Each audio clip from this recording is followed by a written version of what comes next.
Mình chấm trai đúng á, chấm ngọt đậu bơ chấm trai đúng á, rồi thôi vào thế, anh tí mình thôi tăng tăng mà muối tí mày ôm chai lúa, thì chỉ mất tay mà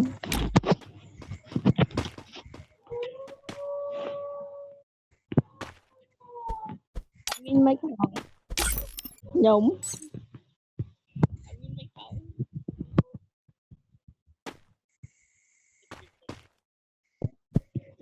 lạch màu thằng sạch cả thầy nhưng mà nó cái hỏi rồi nè, dạ cô mới thay hòa ngày cái bạn nó làm mấy thằng gì phi của mày thương phách à thấy nhiều dơ vừa từ biết thời đó lâu rồi lâu lâu là nhìn tiền liền dòng anh hết nó mình nhảy bậy nó nhảy bậy nó lần hối hả trẻ cái cái đi buông giàn cây mà quên gì nữa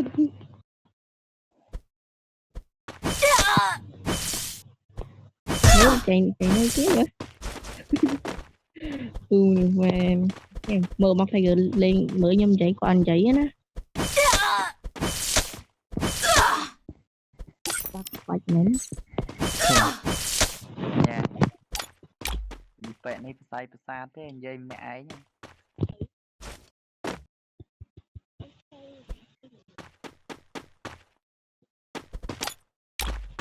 năm trời nam cái chóp thằng mày đi khlang ấy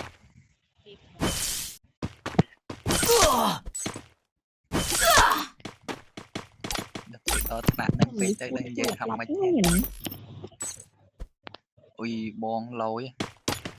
thì bon mana style của vi lương mà nè lâu không vô rỗi thì này đã style của vi snob sa mày hài chút ra chết thì mai tay mấy ban mình đâu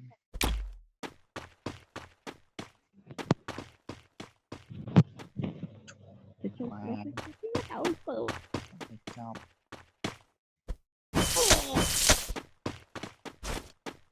lên anh chị anh sẽ phát nè chị chè nè anh thấy gớm nè mình đi lấy chừng nào mới nó phải ngày lên bay đã chạm mới chạy đi chuôn chiết xe không ai nữa nè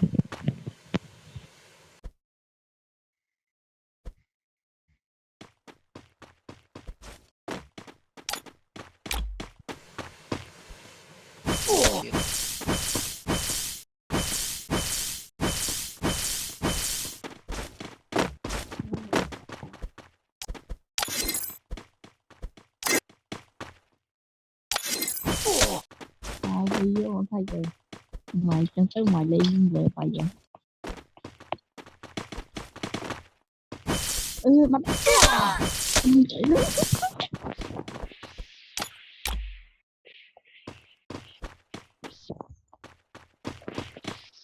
mày bố lên bay nha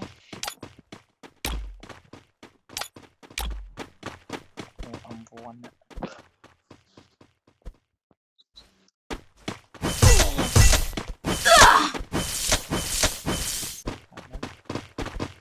lên bay mà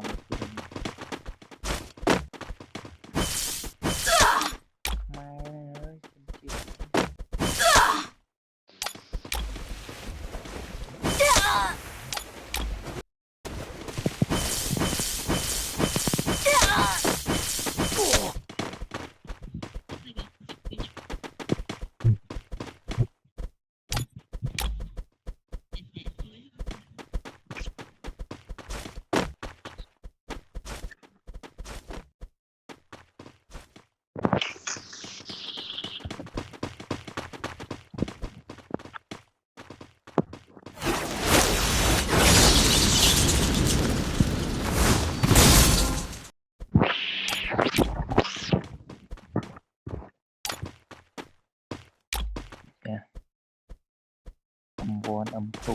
นี่นี่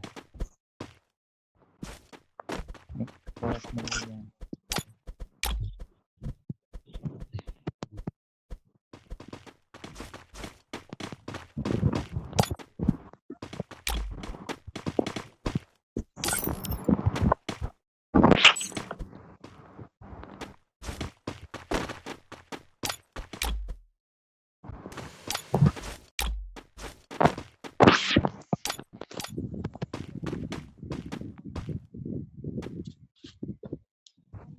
Thôi giờ không có thôi.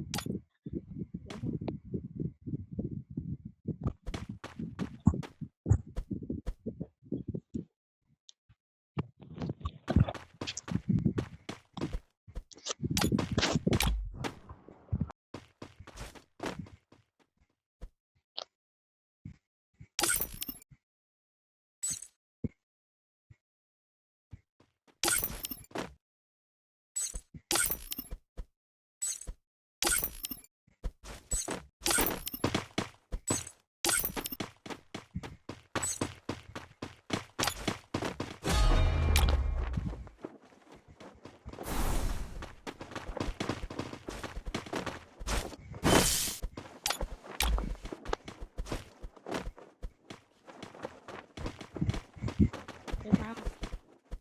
Đấy mà giờ cắt cá hết không?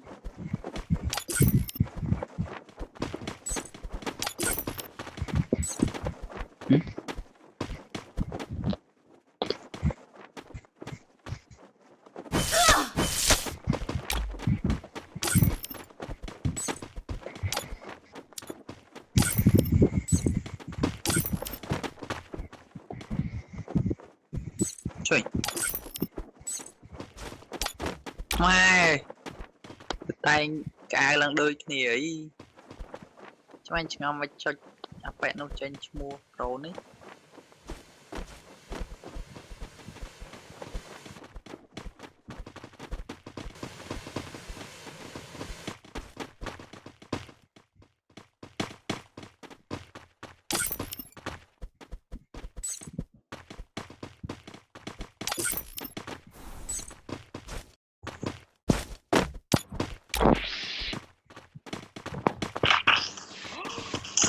Oh my god, oh my god.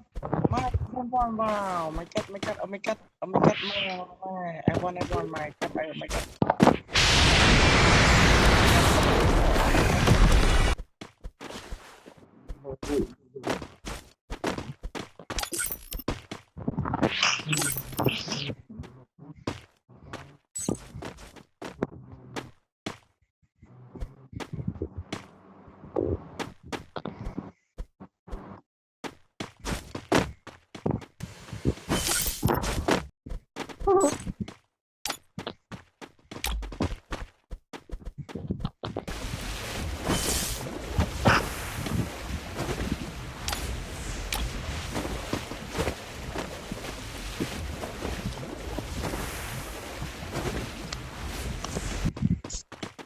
Wrong, oh my god, wrong, oh my god. Hey.